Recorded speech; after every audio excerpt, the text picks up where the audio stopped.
Welcome back to another episode of the Casey Campbell podcast. Casey Campbell with you, of course. Pleased to be joined by Marty Malcolm, the head football coach at Standish Sterling. Marty, how are you? Doing well, Case. How are you doing, man? Doing good. So, just to kind of preview the upcoming year for your guys, and how's the off season going, and what's this group going to be like in 2024? This group is going to be pretty good. I think we got a pretty good team. We have had an outstanding turnout for our summer program. With the ability to run several practices and stuff like that, go to 7-on-7s. We've been going to 7-on-7s in Freeland. I've been seeing some of those guys in Saginaw and the Midland area and stuff like that, and those 7-on-7s. We've been doing pretty well down there, looking pretty good down there. Our lifting program has been outstanding. We're averaging about 46 players coming in. Now that's 7th through 12th grade, but that's our average. We've been doing really well with that. We put a lot of emphasis on strength and training and stuff like that in the off season, 3 days a week. And it's nice to get our kids to get up in the morning and get there and get started. Okay. Let's kind of go through preview the upcoming year and also talk about some of the kids that are going to be returning and some of the names that we're going to be watching for Standish Sterling this year. Let's start with skill positions: quarterback, running back, wide receiver, tight end. We'll go from there. All right, good deal. Wide receiver, we're looking at, we got a couple kids out there, Aiden Coggins and Colin Halinka. They'll be fighting it out for a position out there. Aiden is a returning senior this year. He played some split end for us last year. He also played some wing back for us last year as well. Has worked really hard in the off season. He's a track guy. I think he was 8th or 9th this year. Qualified for four events in the track season, so he's got a little bit of speed for the state track meet and stuff like that. So we've got him.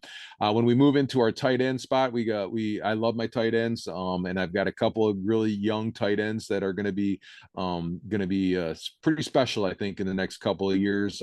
Joe Beller and Noah Gradup, they're both 11th graders. Looking for a lot out of them this year, both offensively and defensively. And so we really and truly want to look at those guys pretty hard there. When we get to our running backs, this year I've been blessed. I've kind of got like a plethora of running backs and things like that. I mean, I've got great numbers at those positions. And so our main running back, because we run up out of the pistol and stuff like that, and we got 2 wings. Our main running back this year is going to be hard to tell who it's going to be, but guys back there are going to be like Ty Yorton, who's a senior, Riley Blanchard, who's a junior, and Parker Mash, who is a senior as well. Now you'll hear some of those names again on the defense side of the ball as well. But those are the 3 guys that we're looking to kind of put some of the heat on. Now our wingbacks, Sam Briggs will be a senior. Trace Collins will be there. We have Grayson, and he will be a senior as well. Grayson LePan, and possibly some Cal Fagan, who will be, at those wing positions and things like that. When we get to our offensive line, it's kind of a rebuilding year for us a little bit, but I've had 5 guys that have consistently been in the weight room since November of last year, and they have worked really hard. We got a couple good backups. We are returning an all region in Eli Cottrell. He's our guard there. I've got an all conference center that I'm moving over to guard. His name's Brennan Allman.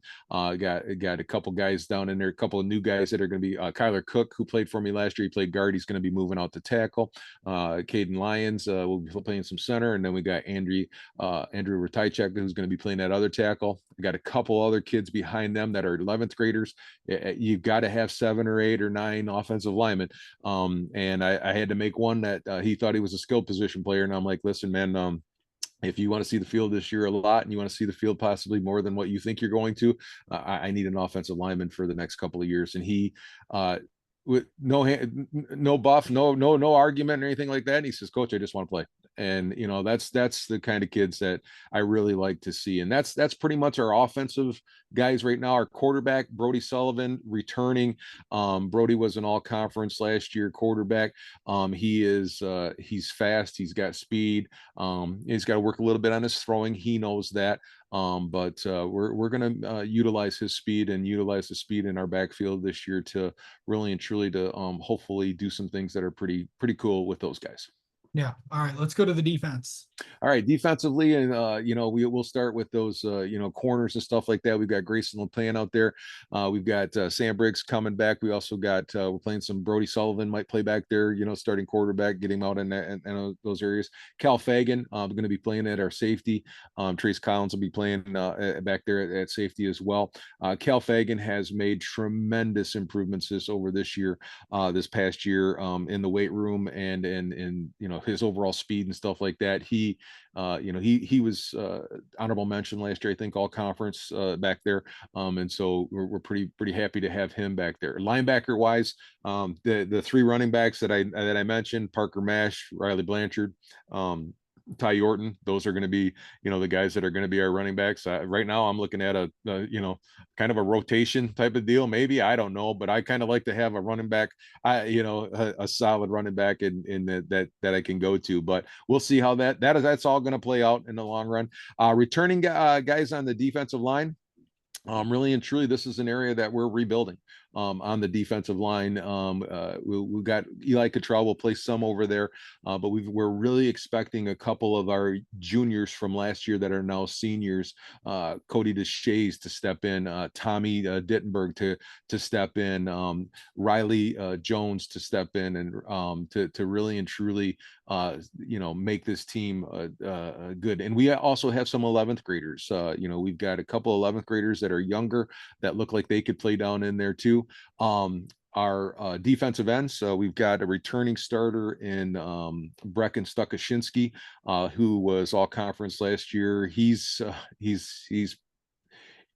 pretty special. That's all I'm going to say. He's gets to the quarterback. He does what he's supposed to do, and he's got some really good speed, and it's gotten a lot faster and a lot stronger this year as well. And then our other defensive end will probably be like a Noah Gradip or Joel Beller. We might have them on a hitting and flipping and flopping and stuff like that. When you look at my offense, you look at my defense. I truly love to start 22 if I can, and play 22.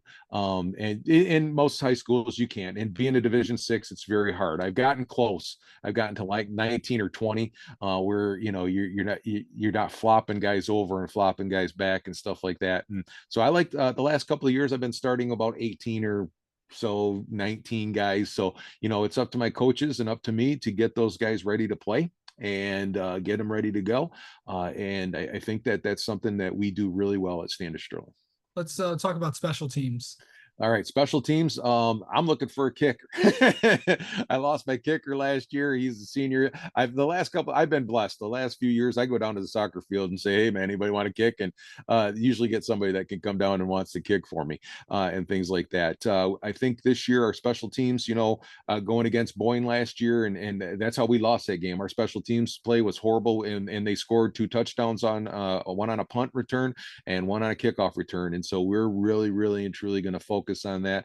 And after that first week, we really and truly started to focus on that heavy. It's a third of the game, and people forget about that. And we made some mistakes early on in the season with it, but man, after the first week, I said, listen, we have got to get stronger at this, and we really and truly do. So I'm looking at putting some of those speedsters back there to catch the ball and set up a wall and let's run, and on the kickoffs and the kickoff returns, and and go from there. So All right. We talked about all the kids. Now let's talk about the schedule that you have. Obviously, a little different this year with the Jack Pine Conference. With of course you guys joining that. Okay, August 30th, we'll kick off the season home against Boyne City. September 6th, at Ithaca. And then, of course, Jack Pine Conference begins on September 13th at Shepherd, September 20th at Midland Bullock Creek, September 27th, home against Gladwin, October 4th, home against Clare, October 11th at Ogama Heights. The crossover game within the Jack Pine Conference is on October 18th. And then October 25th, home against Ovid LC to finish out the regular season. So a pretty good schedule. Talk about joining a new conference and getting used to some new teams. Yep. Joining a new conference is going to be awesome for us, and getting out of the Tri Valley and stuff like that was a great conference, but we were kind of stuck in between there. Sometimes we would go to the high end of the conference, then we were into the low end of the conference, and it really and truly for points and things like that. The last couple of years have really and truly been tough on us, and so getting into this Jack Pine Conference is something that I think is outstanding for our community. I think it's outstanding for the Jack Pine. Those of you who know Standish Drilling, we travel well. I mean, we get people in the stands, and I think it's got that remnants of the old NEMC, the Northeastern Michigan Conference that was years ago with Gladwin, Ogama, Beaverton, Pinconning. It's got that kind of feel again, and that's something that I think. And I've told people this, and I tell them a lot of people this, and I think that it is going to be one of the premier conferences, if not the premier conference in Northern Michigan. I really and truly do believe that. You look at these teams. You've got a Gladwin who has the state championship. You've got Claire who makes a run. You've got Bullock Creek who made the run the last couple of years. You've got us that made a run in 2021. You have Ogama who made the run last year. I mean, it's just every week we have to show up and play. You don't get a week off this year, and things like that. It's going to be strap them up and get ready to go, because every team is going to be very, very good. All right. So let's take, obviously we mentioned today is July 31st. So at time of recording. So to kind of tell where everybody's kind of at right now, because as you're entering into the kind of the dead period week or extended a little bit, but of course the 15 practices that you guys got from the MHSA this summer. What has this summer been like, and kind of take me through what the next few weeks are going to look like? Well, this summer has been really and truly, one great thing I love about this in the practices that we have.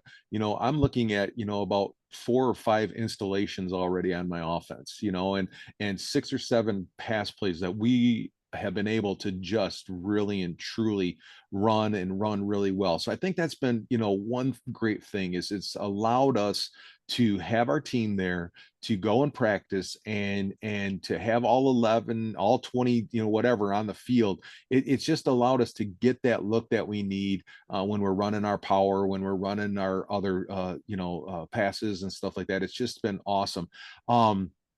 We've been really busy with the 7-on-7s, like I alluded to before, and things like that. And that 7-on-7s, I'm an old offensive lineman, case to be really honest with you. I think 7-on-7s is kind of like a defensive thing anyway, but it's kind of one of those things that you get 17 seconds to throw the ball if you're a quarterback. I just don't get it. But so I sometimes I'll blow the whistle dead sometimes with my quarterbacks, because I don't like them to hold the ball too long. So defensively, we've installed our defense as well. So come August 12th, which is just around the corner, like you alluded to,